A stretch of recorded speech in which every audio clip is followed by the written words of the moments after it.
अस्सलाम वालेकुम रहमतुल्लाहि व बरकातुहू।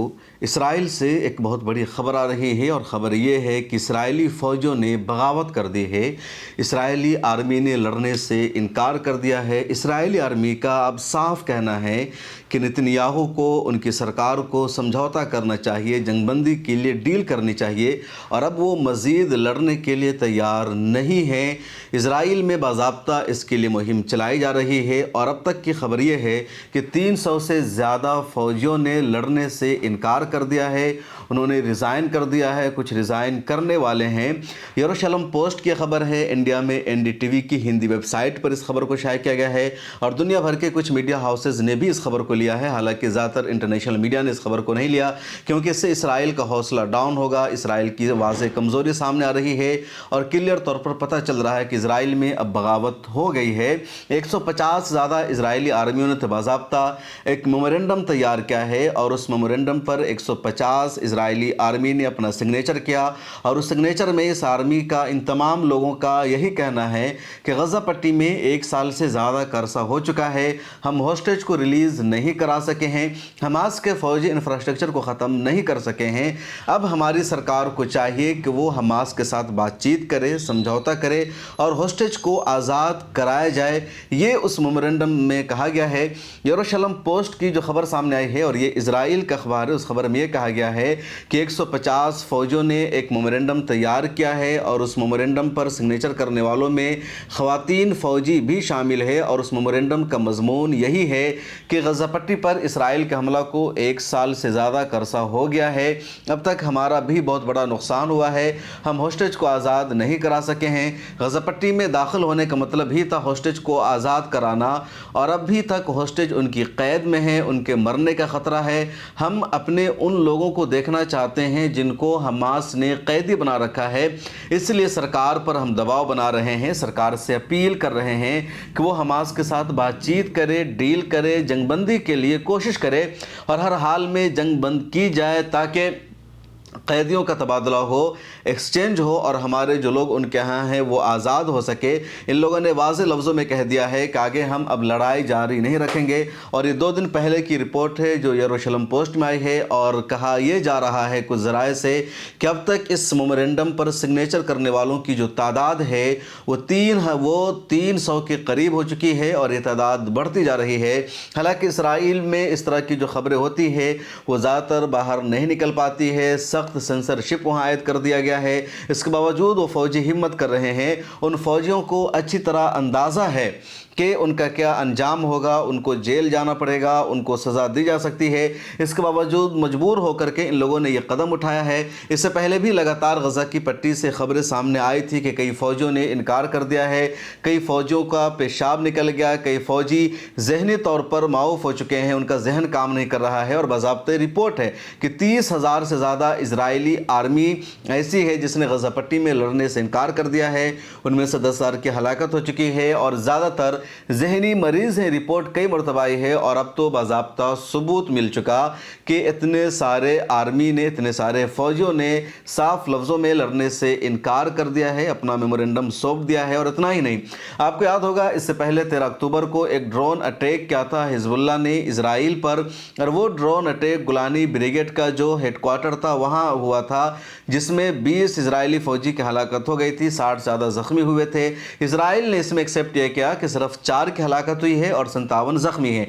बहरहाल वो हिजबुल्लाह का बहुत बड़ा अटैक था क्योंकि इस अटैक ने इसराइल के आयरन डोम को नाकाम बनाया, उसके एयर डिफेंस सिस्टम को नाकाम बनाया और पूरी दुनिया ने यह देख लिया कि इसराइल से ज़्यादा हिजबुल्लाह की टेक्नोलॉजी मजबूत हो चुकी है। क्योंकि इसराइल के आयरन डोम या डिफेंस सिस्टम में जो कैपेसिटी और सलाहियत वो ये है कि ज़मीन से 50 किलोमीटर ऊपर तक के फ़िज़ा में अगर कोई मिसाइल दाखिल होता है, कोई फाइटर प्लेन आता है, कोई जहाज़ आता है तो उसका डिफेंस सिस्टम उसको नाकाम बना देगा। लेकिन हिजबुल्लाह ने मज़ीद 30 किलोमीटर उसमें बढ़ा दिया और 80 किलोमीटर ऊपर से इजराइल की सरहद में दाखिल कर दिया अपने ड्रोन को और वो ड्रोन जाकर के टारगेट पर लेगा। उसके बाद एक वीडियो आती है जिस वीडियो में देखा जा रहा है कि बड़ी तादाद में इजरायली फ़ौजी बगावत कर रहे हैं, प्रोटेस्ट कर रहे हैं, रिज़ाइन दे रहे हैं और कह रहे हैं कि हम मज़ीद इस जंग में नहीं रह सकते हैं, हम हिजबुल्लाह के साथ नहीं लड़ सकते سکتے ہیں, ہمارا استعفیٰ منظور کیا جائے, لیکن اسرائیل نے منظور کرنے سے انکار کر دیا تھا. جو اپڈیٹ ہے, اور یہ پرانی اپڈیٹ ہے, کہ 13 اکتوبر کے بعد سے ہی حزب اللہ سے لڑنے سے بھی انکار کیا تھا گولانی بریگیڈ نے. اور کیا اس وقت کی اپڈیٹ تھی کہ نارتھ اسرائیل میں گولانی بریگیڈ کے ہیڈ کوارٹر پر جہاں حزب اللہ کا خودکش ڈرون حملہ ہوا تھا, پچھلی رات متعدد فوجیوں نے نوکریوں سے استعفیٰ نامنظور ہونے پر بغاوت کر دیا. صہیونی فوجی آپس میں کتے بلی کی طرح لڑ پڑے. استعفیٰ دینے والے لبنان جا کر حزب اللہ سے لڑنا نہیں چاہتے تھے. ایک پچھلی رپورٹ ہے, اور ابھی تازہ رپورٹ آئی ہے جس کو یروشلم پوسٹ نے اپنے یہاں رپورٹ کیا ہے, این ڈی ٹی وی میں یہ رپورٹ آئی ہے, دوسرے میڈیا ہاؤسز میں رپورٹ آ گئی ہے کہ لوگ اب سیدھے سیدھے بغاوت پر اتر آئے ہیں. میمورنڈم پر دستخط کرنے والوں کی تعداد بڑھتی جا رہی ہے, اور خبر ہے کب تک 300 لوگوں نے اس پر سگنیچر کر دیا ہے, اور یہ تعداد اور بڑھے گی.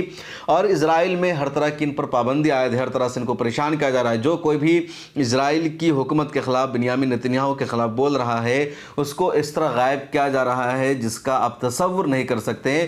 یہ تو چھوڑیے تو اسرائیلی ہیں, ایک امریکی جرنلسٹ نے پچھلے دنوں ایران کے ہوئے حملہ کی پول کھول دی تھی. اس نے یوٹیوب پر ویڈیو بنایا تھا, تو اس سے خود اسرائیل کی سرکار خوفزدہ ہو گئی, گھبرا گئی, اور فوری طور پر امریکہ کے اس جرنلسٹ کو اسرائیل نے اریسٹ کیا, اس کو جیل بھیج دیا گیا, اور کہا کہ ہمارے جو سیکورٹی ادارے ہیں اس کے خلاف اس نے رپورٹنگ کی ہے.